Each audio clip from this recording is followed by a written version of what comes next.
A paz do Senhor, meu irmão, minha irmã, seja muito bem-vindo. Nós estamos aqui nos estúdios da ADNV, começando mais um bate-papo, nosso primeiro bate-papo, né? O bate-papo de estreia aqui do nosso estúdio. Hoje nós estamos recebendo aqui dois grandes expoentes, né, da teologia pentecostal, pastor Silas, pastor Gutierrez, dentro do nosso contexto aqui do nosso congresso de EBD, né, Escola Bíblica e Escola de Obreiros também, e para a gente é uma alegria poder estar recebendo vocês. E aí eu queria, para a gente já dar início a esse bate-papo, que cada um de vocês aí se apresentasse já dando um panorama de vocês dentro do pentecostalismo, falando um pouco da história de vocês dentro desse movimento.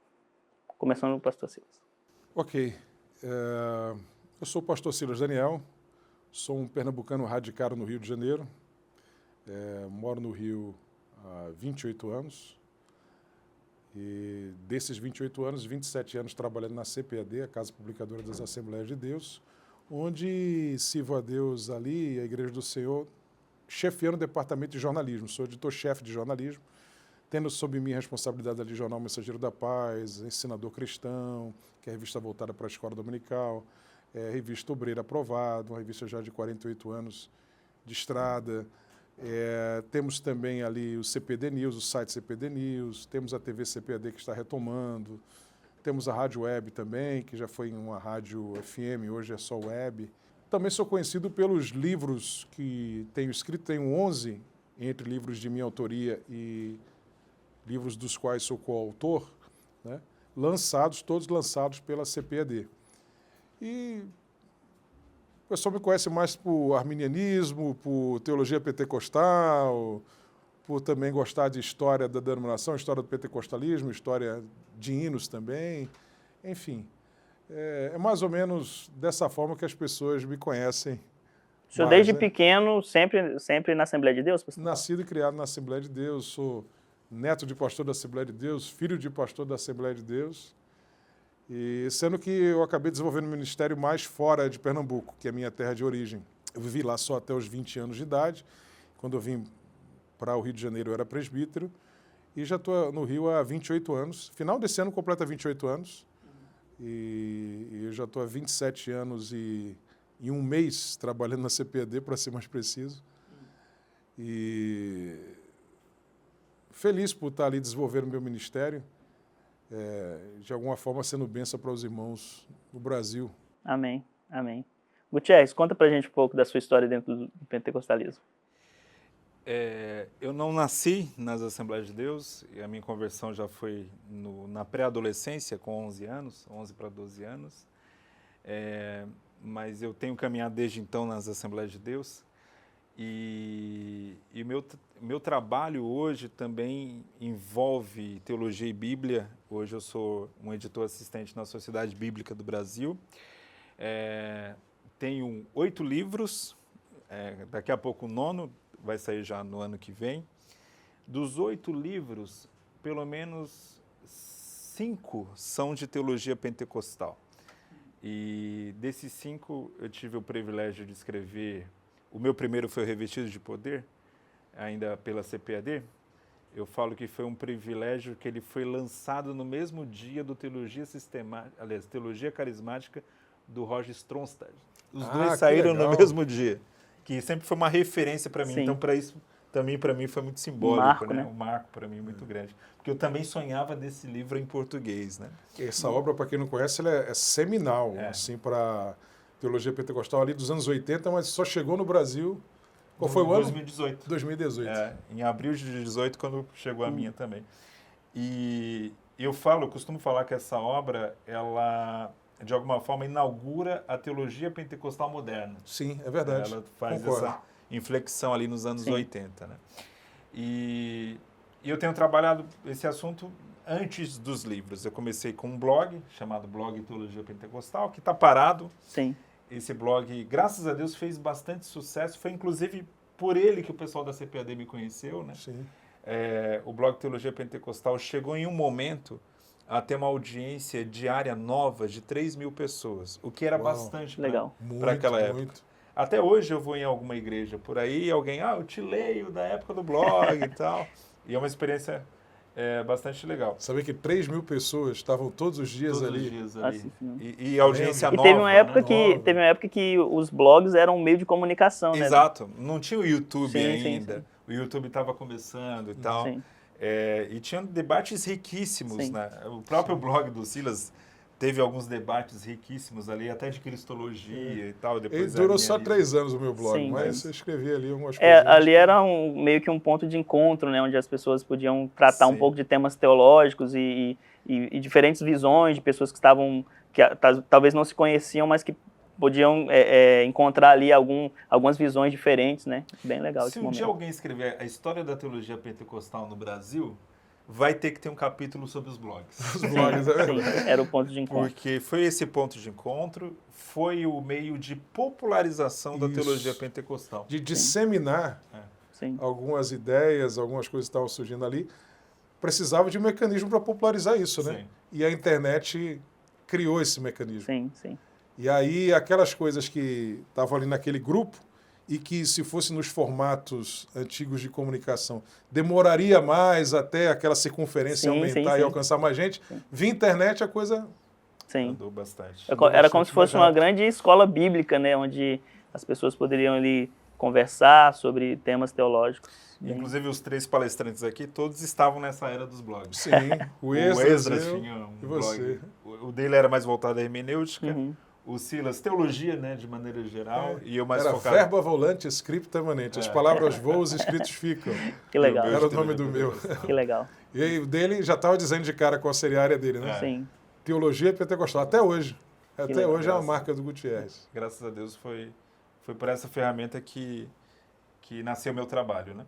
E hoje eu estou vinculado à Assembleia de Deus Ministério do Belém, lá em São Paulo, setor Sim. de Pinheiros, e sirvo lá como presbítero na igreja. legal, legal. Eu queria, a partir de agora, que a gente trabalhasse um pouco mais dentro da história do pentecostalismo no Brasil, que vocês abordassem um pouco sobre esse movimento pentecostal moderno, né, que ganhou muita ênfase aqui no Brasil. Então, que vocês trabalhassem de onde que a gente veio, né, esse pentecostalismo que hoje é tão grande no Brasil, tão relevante, mas como que começou essa história, algumas curiosidades que a gente tem aí ao longo dessa história. Bem, os primeiros a chegarem aqui, houve manifestações pentecostais antes deles, né? Mas os primeiros a chegarem que fundaram a denominação pentecostal foram o Francescone, né? Sim, E logo depois deles o Gunnar Wingre e Daniel Berg. Francescone, ele fundou a Congregação Cristã, é também o pioneiro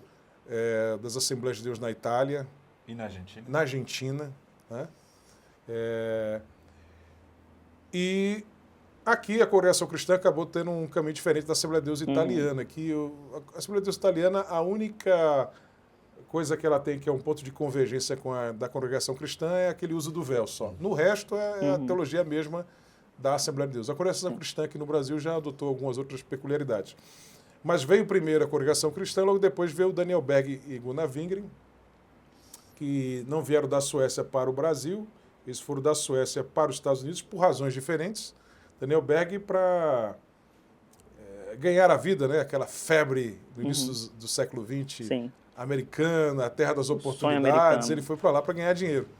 E era um irmão batista. E o Gunnar Wingren já foi com intenções já missionárias, né? Ele foi Sim. para lá, fez teologia lá, e começou a pastorear lá e queria ser missionário na China. Mas aí foi quando ele recebeu a experiência do batismo com o Espírito Santo, e depois se encontrou com o Daniel Berg, que também recebeu a experiência do batismo com o Espírito Santo, e os dois lá numa reunião receberam a revelação de que deveriam ir para um local chamado Pará. Né? O irmão lá, Uldman, o nome dele, né? Eu acho que alguém estava falando em línguas e ele interpretou. E aí veio a palavra Pará. E aí, que era o local para onde eles deveriam ir, Pará. Aí eles foram na biblioteca. E não se sabia, não era tão fácil como é hoje, né? Não era chegar tão essa conhecido. informação. Pois, o Pará é até conhecido, de certa maneira, ele tinha um conhecimento, pessoas ali do comércio, da borracha, né? Conheciam. Sendo que, para eles, não era, para o Gunnar Wingren e Daniel Berg, não era um local conhecido.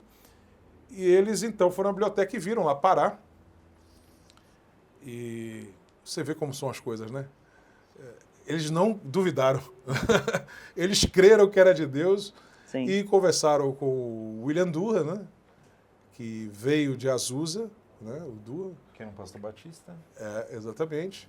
Ele, na verdade, ele foi de origem batista e tinha se tornado da área metodista depois, mas a origem dele era batista, né?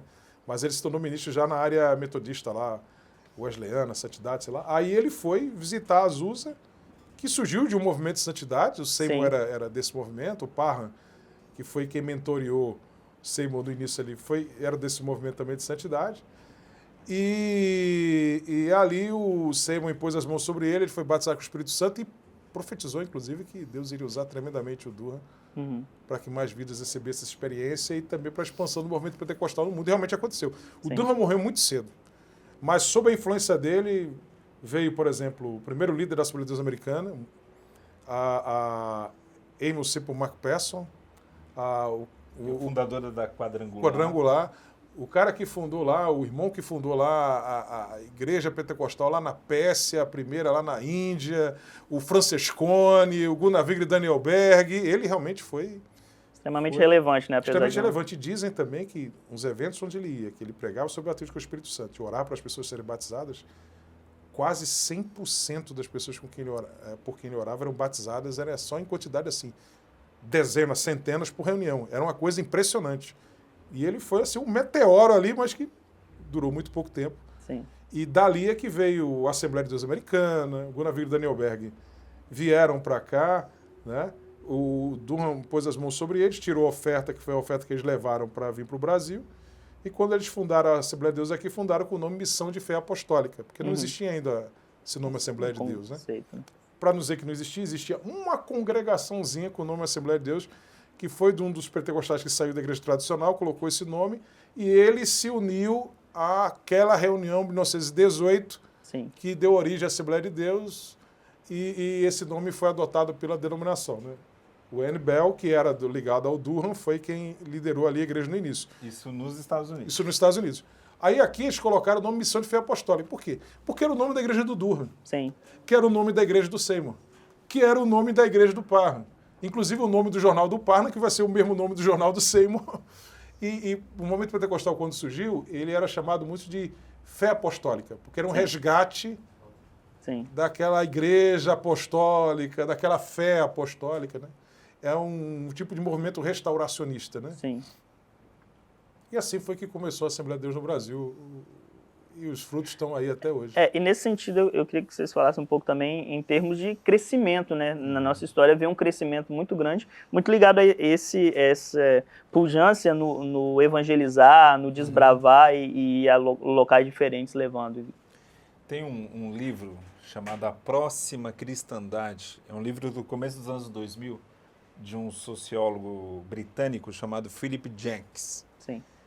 Ele tem uma frase no livro que é muito boa. Ele diz que o pentecostalismo é o movimento social mais extraordinário de crescimento da história. Assim, ele não está falando só da história religiosa, da história. Um movimento que nasce... Só para dar um dado, só vou dar esse dado. A gente fala muito que o islamismo é a religião que mais cresce no mundo. Se você considerar o islamismo em comparação com o crescimento do cristianismo, mas o segmento religioso que mais cresce no mundo, no planeta Terra, não só você considerando todo o século XX, no século XXI, hoje ainda, 2025, mas não é o islamismo, é o pentecostalismo. Esse segmento específico do cristianismo cresce mais do que o islamismo de qualquer outro segmento religioso da face da Terra. Exato. E a gente pode parar para pensar, né? Começou mais ou menos com 40 pessoas na Escola Bíblica Bethel, ali em 1901, no Kansas, para a gente estar hoje aí na casa dos 600 milhões. Alguns números mais otimistas falam em 800 milhões. Né? Depende do critério do que você inclui ali como pentecostal. Mas é um número extraordinário. Por um século apenas, 120 anos apenas. Né? Segundo maior grupo cristão do mundo. Do né? mundo. Depois dos católicos, é maior do que os ortodoxos, maior do que os protestantes tradicionais. E a Igreja Católica está aí há séculos, né? Exatamente. Tem esse detalhe. Tem esse lado. como o Silas Daniel lembrou, esse movimento continua crescendo, já não cresce tanto no Brasil como crescia antigamente, embora o auge do crescimento no Brasil foram os anos 2000. Entre 2000 e 2010 Sim. foi o período de maior crescimento dos evangélicos, incluindo os pentecostais no Brasil. Agora, se a gente olha para o mundo hoje, o interior da China está se tornando pentecostal. É claro que ainda é um número pequeno quando você compara com a população da China, Sim. que é uma população de 1 bilhão de pessoas. Mas tem 1 bilhão, no caso. mas tem estimativas otimistas que falam já em 200 milhões Verdade. de Sim. pentecostais na China. Sim. Ou seja, faria da China o maior país pentecostal do mundo. O que faz todo sentido. Você não tem pesquisas oficiais, claro, não dá, porque a esmagadora maioria da igreja na China é clandestina. Isso. Porém, esse dado, que foi o levantamento mais assim próximo da realidade que eles conseguiram, de mais de 100 milhões de cristãos na China somando a igreja clandestina, já tem mais de 20 anos isso aí. Então, considerando isso, está na casa de uns 200. Né? Um avanço Irã também. gigantesco. Irã. A igreja pentecostal está crescendo. A igreja que mais cresce no mundo hoje Interessante que locais de perseguição, né? e é esmagadoramente pentecostal. Exato. E no caso norte da África também, embora o norte da África tenha países que têm uma boa população cristã, como a Nigéria, Sim. mas o norte da Nigéria é muçulmano, né? E tem uma dificuldade, tem uma perseguição ali. O país ali é quase meio a meio, Meio né? a meio. Até na política, né? Normalmente tem um presidente cristão, um primeiro-ministro ou vice que é muçulmano. E eles revezam por mandato, né? Sim. Tem Pra- isso. Mas o pentecostalismo lá está crescendo assim, barbaramente. Dominando. Então tem esse lado. Agora, a China, eu tive a oportunidade de conversar algumas vezes com o Robert Menzies, né? Sim. E o Menzies fala isso. Na China acontece coisas hoje de milagres, Deus operando, maravilhas, e que lembra Atos, inclusive o contexto de perseguição, que ele fala que quando leva americanos para lá, os próprios americanos não acreditam nos milagres que estão ouvindo. Pentecostais Sim, americanos. sim. Porque é tão extraordinário que Deus está fazendo, né? Que não é muito comum no nosso contexto já ocidental. Sim. Mas isso é o interior da China. Não é Xangai, não é Pequim, né? Mas um dado interessante que eu estava lembrando agora. A gente sempre fala... Não, a gente sempre fala da Europa como a decadência do cristianismo, e é verdade, né? Sim, sim. O cristianismo caiu na Europa, mas há um movimento recente na Europa de crescimento de igrejas carismáticas. Sim. As igrejas tradicionais continuam fechando as portas na Europa. Mas as igrejas de imigração, que são esmagadoramente dessa linha pentecostal carismática, elas estão crescendo na Europa. E igrejas que têm conquistado especialmente meninos. Jovens. São dados por eles. Jovens Garotada, e homens, né? Homens e na faixa de 15 a 22 anos. Exatamente. Um avivamento nessa área específica. Muito curioso. Interessante. Eu queria que vocês falassem um pouco, né, já que vocês entraram um pouco nessa seara, aqui no Brasil existe muita divergência de nomenclatura, às vezes o público em geral não conhece muito o que é o pentecostal, o que é o reformado, o que é o renovado. Dentro dessa gama de manifestações da fé cristã, existe muita dúvida assim, mas aquela igreja ali é uma igreja tradicional, ou é uma igreja pentecostal. As pessoas às vezes acabam confundindo, né? A igreja ali pode usar tal coisa, é uma igreja renovada, e às vezes é uma confusão. Eu queria que vocês falassem um pouco dessas nomenclaturas aí dentro. A nomenclatura, ela é uma convenção provisória, né? Sim. Os nomes vão mudando, assim. O que é o renovado, por exemplo? São, no contexto brasileiro, são igrejas que eram tradicionais, igreja batista, presbiteriana, anglicana, que passaram por um processo de pentecostalização nos anos 60. Houve um avivamento ali nos anos 60. Nos Estados Unidos e na Europa, o nome dado a esse grupo foram os carismáticos. Né? Há uma diferença doutrinária em essência dos pentecostais? Não, mas há uma diferença de ênfases. Tá? Por exemplo, os pentecostais das Assembleias de Deus enfatizam muito o dom de línguas como a evidência do batismo no Espírito Santo. Você não vai ver tanto essa ênfase ali nos carismáticos, mas isso está na teologia deles. Se você lê o Enéas Tonini, ele defendia essa ideia. Se você lê o Rodman Williams, que é o pai da teologia carismática no contexto americano, ele também defendia essa ideia. Embora os pastores e pregadores carismáticos não enfatizaram tanto. Tá? Eu diria que até aqui no Brasil, eles seguiram mais nesse ponto o pentecostalismo clássico do que lá fora. Sim. É porque, por exemplo, você mencionou ontem o James Dunn, a gente conversando ali. Sim. O James Dunn, que era da linha wesleyana, o Howard Marshall também era. Eles eram carismáticos em sua teologia. Eles criam a contemporaneidade dos dons e tal, só não fazia aquele vínculo de línguas com Exatamente. né, que nós pentecostais fazemos. Agora, aqui no Brasil, a Batista, Presbiteriana, as igrejas que surgiram renovadas, né? A Metodista Wesleyana, elas, no caso da carismática, eu não sei se é do Paulo Garcia, por exemplo, ela segue essa questão. Ela tem um dom de línguas, mas não enfatiza não vincula né, a experiência do batismo. Né? batismo. Mas, assim, nas outras denominações aqui no Brasil foi. Mas lá fora, realmente, essas igrejas de renovação, que são chamadas carismáticas lá, elas não dão ênfase nisso. E tem um ponto interessante aí, que essas igrejas passaram por esse avivamento e foi simultâneo no mundo. É uma coisa interessante. Houve isso na África do Sul, na Inglaterra, nos Estados Unidos, no Brasil, tudo na década de 60. Por que eu falei que aqui recebeu o nome... E sem internet, tá? E sem internet. Por que recebeu o nome renovado e não carismático no Brasil? Porque quem ficou conhecido como carismático no Brasil foram os católicos. Sim, renovação carismática. Renovação carismática, que também ocorreu na década de 60. E como uma resposta ao avanço do pentecostalismo. Fora, carismático é tanto o católico quanto as pessoas de outras denominações, que são dessa segunda onda. E tem um dado interessante sobre os católicos carismáticos. Um dos braços mais importantes do catolicismo carismático ocorreu em universidades católicas nos Estados Unidos. Foi um avivamento entre estudantes nessas universidades. E foi um avivamento genuíno, tá? No começo. Exatamente. Sim. E um dos pregadores que pregou nesses eventos, David Wilkerson, então pastor das Assembleias de Deus. Depois ele montou a própria igreja. Né? Quando você lê sobre o movimento carismático católico, no início, eles começaram a deixar de lado esse negócio da exaltação da Maria, com todo respeito, Maria, serva de Deus, um exemplo para todos nós, mas não as coisas de adoração a Maria, o santo. E a ênfase começou a ser Jesus que preocupou a própria Igreja Católica, que então interviu no movimento e aí ele ganhou as características que tem hoje. E quando ela interviu, muita gente saiu de lá e foi para igrejas evangélicas. E tem... Aí você falou ainda dos tradicionais. Tradicional, basicamente, são os protestantes históricos, né? Que não passa... Porque quando houve o avivamento, a primeira onda, digamos assim, os protestantes históricos não aderiram. Aqueles que aderiram tiveram que sair das suas igrejas. Perfeito. Né? Então houve uma rejeição muito forte dos presbiterianos, metodistas, batistas, de maneira geral, os protestantes de maneira geral.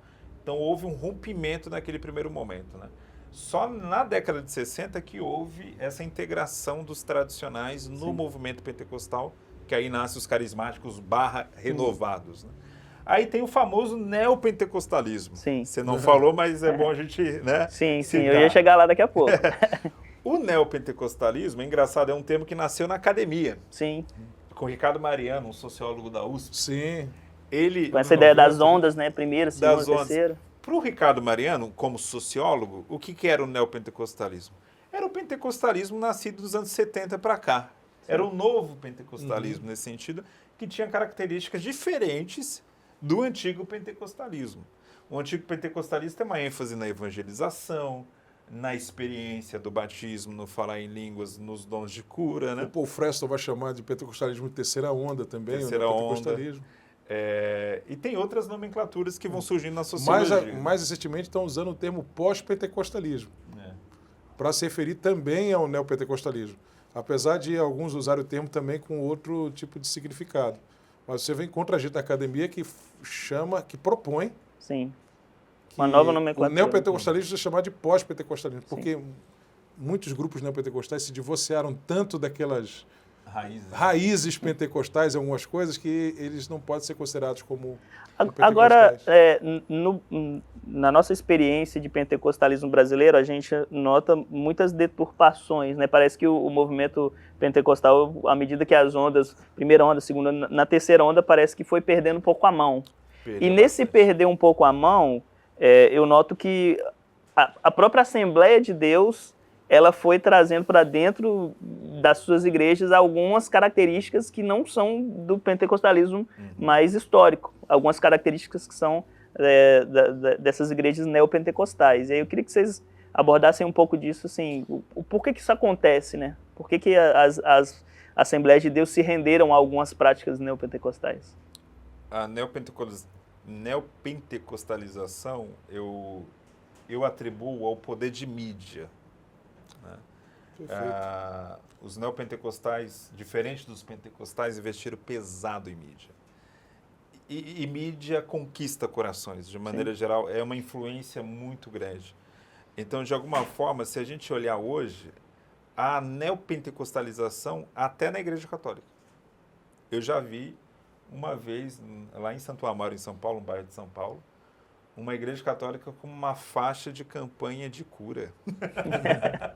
Assim, uma coisa assim que você nunca veria nem no pentecostalismo clássico e nem muito menos na igreja católica. Porque através de mídia você entra na cultura, né? Na cultura. Sim, então usam os teus jargões, a tua linguagem, sim. tudo, né? Agora é importante esclarecer que quando a gente fala neopentecostalismo, você nunca vai ver ninguém se falando assim, eu sou neopentecostal, né? Pois é. Verdade.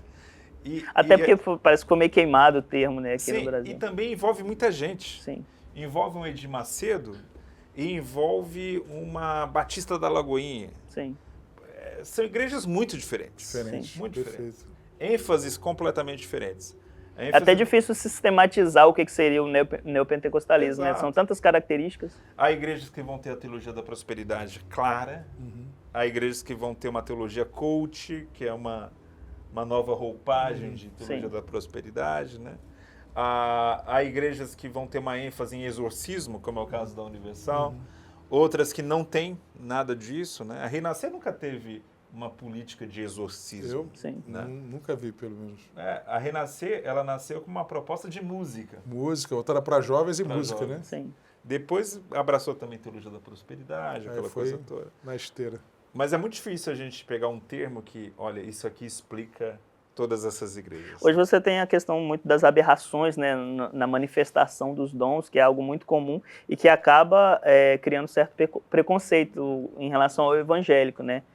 Você escreveu um livro justamente sobre isso, né? O Quem Tem Medo. É um pouco sobre isso, né? Sobre como os evangélicos eles são mostrados na mídia e, sobretudo, o pentecostal, que é o grupo de maior ênfase, né? E o que acaba, nessa má utilização dos dons, acaba trazendo uma visão equivocada a respeito de quem nós somos. Né?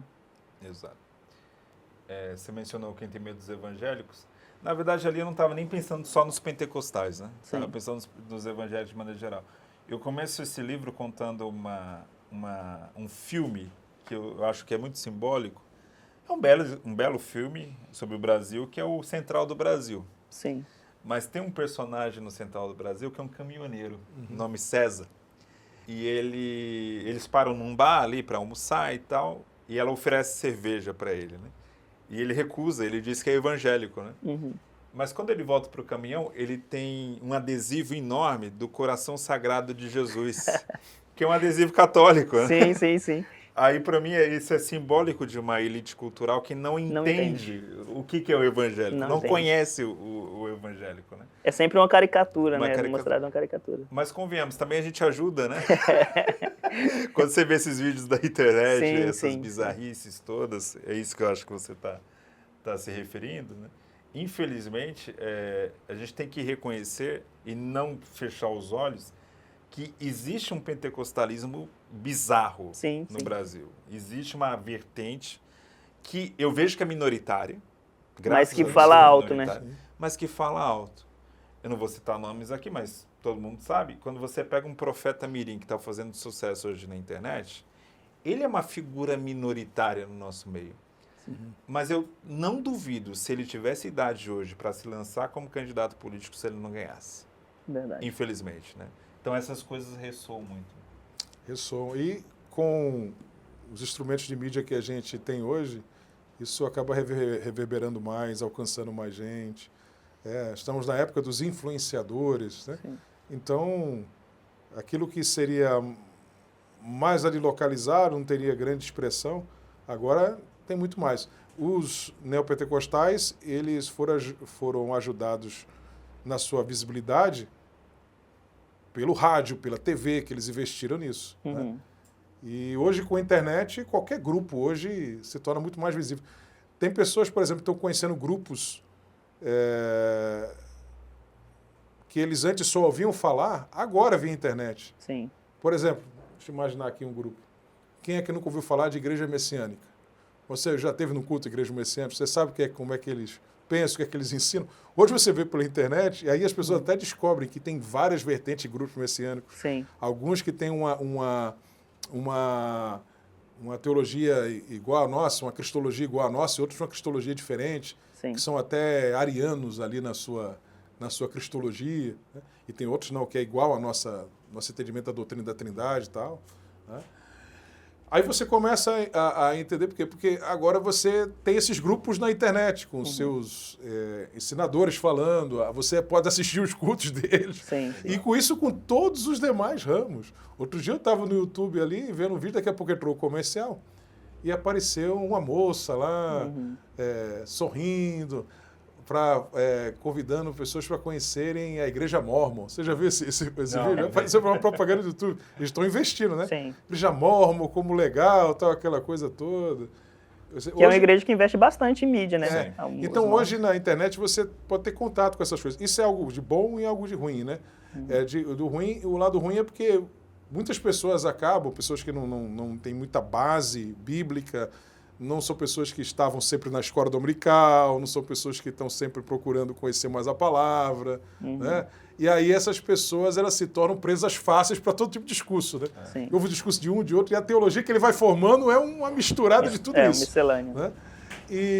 Mas, por outro lado, essa grande ágora aí, esse grande debate aí, faz com que aqueles que têm mais firmeza e que se posicionem acabem tendo uma voz, porque a verdade em si, ela é muito forte. Sim. E as pessoas, a maioria, sempre tem um grupo que acaba ouvindo a verdade e não vai, mas sempre tem um grupo que geralmente é maior, dentre aqueles que estão interessados em conhecer a verdade mesmo. Que quando ouvem a verdade, a entendem, a recebem, e aquilo se torna um canal para você influenciar pessoas para o lado correto da palavra. Muito bom. Interessante. A gente já falou um pouco do nosso passado enquanto pentecostalismo, fizemos agora uma leitura do momento atual, mas eu queria que vocês falassem, para a gente já caminhar para o final, as perspectivas futuras do pentecostalismo, e não só do pentecostalismo, mas o movimento evangélico, porque, segundo o IBGE, a gente caminha para se tornar maioria no país, mas, ao mesmo tempo, a gente vê que muitas vezes essa maioria não se reflete no dia a dia das pessoas, no sentido de que a gente ainda continua sendo um país com muita desigualdade, um país com muitos problemas de questões de violência, questões políticas muito acirradas. Então, como que o movimento pentecostal, o movimento evangélico aí como um todo também, pode ser de fato relevante daqui para frente? Você quer falar primeiro? Eu vou começar. Tá, fala você, depois eu falo. Toda vez que alguém pede para falar do futuro, eu lembro de uma frase de um Nobel de Física, que prever é muito difícil, especialmente se for sobre o futuro. Porque, de fato, assim, tem muitos fatores que podem mudar a realidade. Mas eu tenho uma tese, é a seguinte, não é uma tese só minha, mas eu abraço essa tese. Eu vejo que a tendência nossa não é virar a maioria no Brasil. O último IBGE até confirmou isso. O movimento evangélico continuou crescendo, só que o ritmo diminuiu. E o ritmo de queda também dos católicos também diminuiu. Não foi nada muito expressivo, mas já há sinais de alguma resistência. Por que que... E aqui é uma teoria que eu tenho baseado nos estudos clássicos de economia. Em economia, quando você estuda qualquer tipo de movimento econômico, nada cresce para sempre. Chega um momento que aquele crescimento começa a ter um desgaste e começa a ter resistências. Então tem um platô. Vai crescendo. Eu usar o termo platô. Vai crescendo, fica um platô e depois tende a cair. Eu imagino que a gente está caminhando, Silas, para um perfil muito parecido com o dos Estados Unidos. Um terço. Mais ou menos assim. Um terço católico, um terço evangélico e um terço o resto. Sim. sem religião ou com religiões minoritárias, né? Eu acho que esse vai ser o perfil do Brasil 2040, 2050, mais ou menos, deve ser esse perfil. Então, eu acho que ainda assim há espaço para um crescimento da igreja evangélica. Ela vai ser, sim, muito relevante para o país, mas eu realmente, hoje, eu não acredito que a gente será uma maioria como a igreja católica já foi no Brasil. Isso não. Como você começou dizendo, não dá para saber se vai ser assim ou não. A gente tem exemplos que a gente pode pegar de outros lugares, né? Por exemplo, tem um exemplo coreano, tem um exemplo americano. Pode ser uma coisa, pode ser... Como dizia foi vice-presidente da República, vice do Fernando Henrique Cardoso, o Marco Maciel. Pode ser isso, pode ser aquilo, pode ser... Pode ser nada disso. Nada disso, entendeu? A gente não sabe. Mas, por exemplo, no caso da Coreia, a Coreia ela estava caminhando, todo mundo pensava, para se tornar isso. Sim. Maioria evangélica. De repente, ela estacionou e até houve um decréscimo, né? Uhum. Porque aí, mas lá o problema específico, é o que todos eles falam, é que eles não conseguiram passar isso para a geração seguinte. E aí foi uma falha daquela geração que não conseguiu se comunicar com a que vinha depois. E aí houve esse problema geracional, tanto é que o número de evangélicos entre a geração mais nova é menor, enquanto na geração daquelas outras faixas etárias é muito grande. Então, houve uma dificuldade de passar adiante esse bastão. No caso dos Estados Unidos começa o século XX, né, com mais de 90% da população protestante. Né? Aí primeiro houve o fenômeno de imigração, que fez os católicos crescerem, irlandeses, italianos, aquela coisa toda. Aí os católicos cresceram muito. Né? Depois houve um período de queda realmente não só evangélico, católico. Os dois caíram simultaneamente, que começou no início dos anos 90. Sistematicamente, ano após ano, no início dos anos 90 foi caindo. 91 para 92, para 93, até que nos anos 2000 e pouco, até agora, chegou a... Por exemplo, na época do Obama, acho que foi na época da reeleição do Obama, os evangélicos já tinham deixado de ser 50% da população, ou mais de 50%, e agora já tinham caído para 40 e poucos por cento. Foi exatamente ali na época da reeleição do Obama. Sim. Né? A eleição do Obama foi 2012, por ali, mais ou menos. Né? 2011, 2012, ali, foi quando os evangélicos deixaram, pela primeira vez, estatisticamente, de ser maioria nominal da população. Mas os católicos estavam diminuindo juntos. Né? Você tem lá, nos anos 90, eu estou dando números arredondados, você tinha 80% de cristãos, sendo 60%, vamos dizer assim, evangélicos, 20% católico, 55%, 60% evangélicos e 20%, 25% católico, e 10% e 20% que não era. Sim. Aí você chega a 2011, 2012, você já tem... Os evangélicos já não são mais 50%, são 40% e pouco. Os números atuais, evangélicos são 40%, católicos são 20%, e você tem 40% que não são nem católicos nem evangélicos. Sim. Eles vão dizer que, na verdade, são 30 e poucos, são 60 e poucos por cento. Enfim, mas mais ou menos isso aí. Né?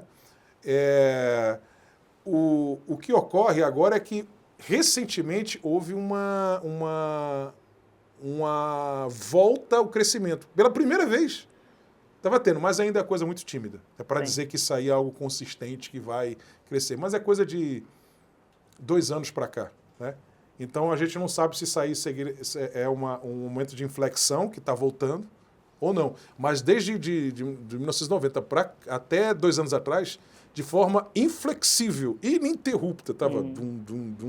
E que continua em algumas denominações. Algumas denominações, mas os pentecostais não. Não. Sim. É interessante isso, porque o pentecostalismo é interessante isso. Ele nunca foi majoritário nos Estados Unidos. Os tradicionais é que eram. Sim. Mas a queda dos tradicionais foi tão grande que mesmo os pentecostais crescendo no ritmo que estavam, eles não conseguiram mudar os números dos evangélicos como um todo, Sim. porque a queda foi muito maior dos tradicionais, que eram majoritários, do que o crescimento dos pentecostais. Mas os pentecostais estão crescendo, inclusive há uns 15 ou 20 anos, a denominação que mais cresce nos Estados Unidos é a Assembleia de Deus. Então, assim, A gente não sabe o que vai acontecer. Pode ser um caso de um, pode ser um caso de outro, pode ser uma terceira coisa, uma quarta, uma quinta, eu não sei. Agora, sobre o futuro dos pentecostais, a gente pode dizer, como a gente já disse, né, que os pentecostais no mundo continuam crescendo, o segmento religioso que mais cresce. Eu não posso falar pelos evangélicos como um todo, mas eu posso falar no caso do pentecostalismo, né, continua crescendo, graças a Deus. Você tem hoje, publicou os Mensageiros da Paz até um tempo atrás, aí, uns dados oficiais das maiores denominações do mundo. A Assembleia de Deus é a 6ª maior denominação do mundo, né, com cerca de 70 milhões no mundo, e está agora com um projeto aquele até 2030, né, de conseguir dobrar ali, enfim. Não sei se vai conseguir, mas pelo menos é um esforço, né? Para ganhar vidas para Jesus acima de tudo, né? Mas e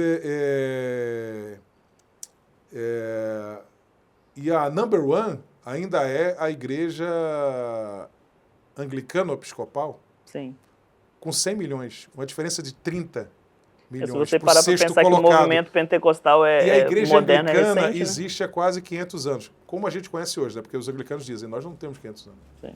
Nós temos mais de 1000 anos, porque a igreja da Inglaterra existe lá do início, desde o início. Sim. Sendo que ela se tornou protestante ali em 1500 e alguma coisa. Né? Mas então nós não temos só 400 e tantos, quase 500 anos. Né? É um argumento deles. Mas que seja, tenha 1000 ou tenha 400 e pouco, quase 500 anos, o fato é que a Assembleia de Deus, que tem 100 e pouco, está com 70 milhões. Sim. Né? E aí, quando você vê a lista das 10 maiores denominações do mundo, está lá uma pentecostal, uma carismática, está lá entre as maiores denominações do mundo. Né? E já é o grupo, somando pentecostais e carismáticos, segundo maior, só perde para a Igreja Católica. É maior do que os protestantes como um todo e maior do que os ortodoxos. Então, está crescendo. Né? Graças a Deus continua crescendo. Na Europa continua crescendo, especificamente pentecostais. Né? Os Estados Unidos continua crescendo. Aqui continua crescendo. O crescimento evangélico aqui não está no mesmo ritmo que antes, e isso afetou os evangélicos como um todo aqui, né? Mas, assim, continua crescendo. Então, eu imagino que vai crescer. O quanto vai crescer, eu não sei. Mas, assim, é a tendência. Se você vê, por exemplo, dentro do próprio movimento das igrejas tradicionais, muita gente que vê já os pentecostais de uma outra forma como via antes, e não só isso. Alguns que estavam querendo até que a sua teologia sobrevivesse via pentecostalismo. Sim. Vamos tentar trazer os pentecostais para esse nosso entendimento aqui teológico, para que esse entendimento sobreviva. Porque a nossa denominação está encolhendo, e eles estão crescendo. Então, se eles aderirem a isso, então isso aqui vai continuar. Né? Vai continuar. Então, é uma perspectiva otimista, Sim. mas com uma certa prudência. Sim.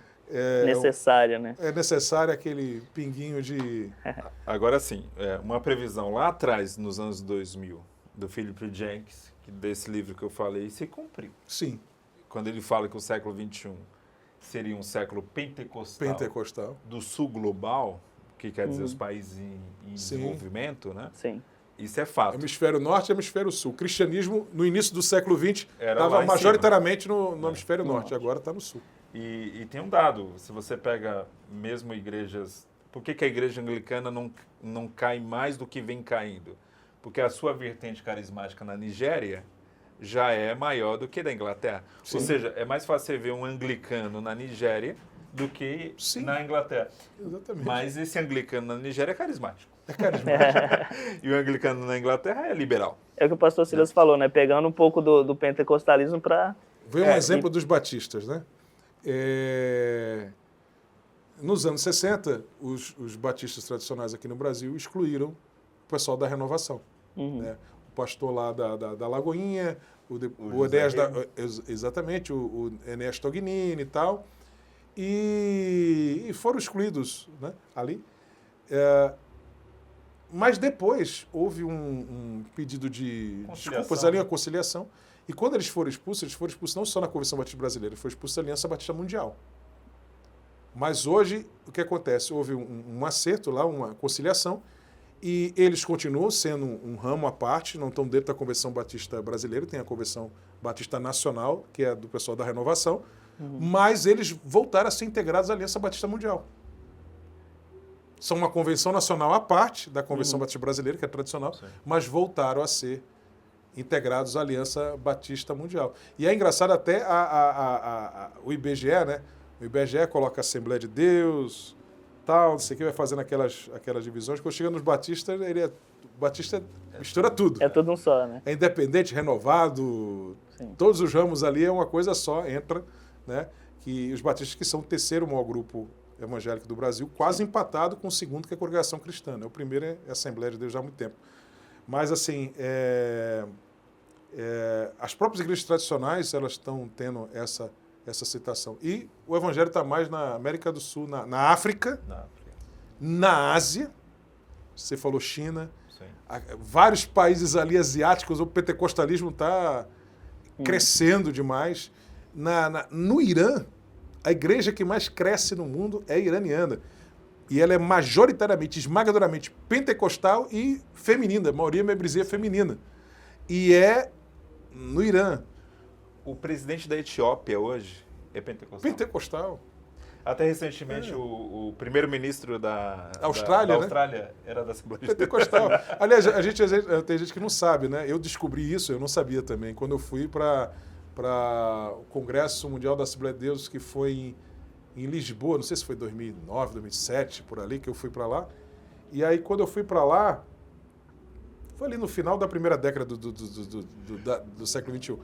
Aí, quando eu fui para lá, eu descobri, foi lá que eu descobri que a igreja Hillsong, sim, né? é uma Assembleia. É a Assembleia de Deus, eu descobri lá. Depois eu até vi um documentário sobre a Hillsong e vi.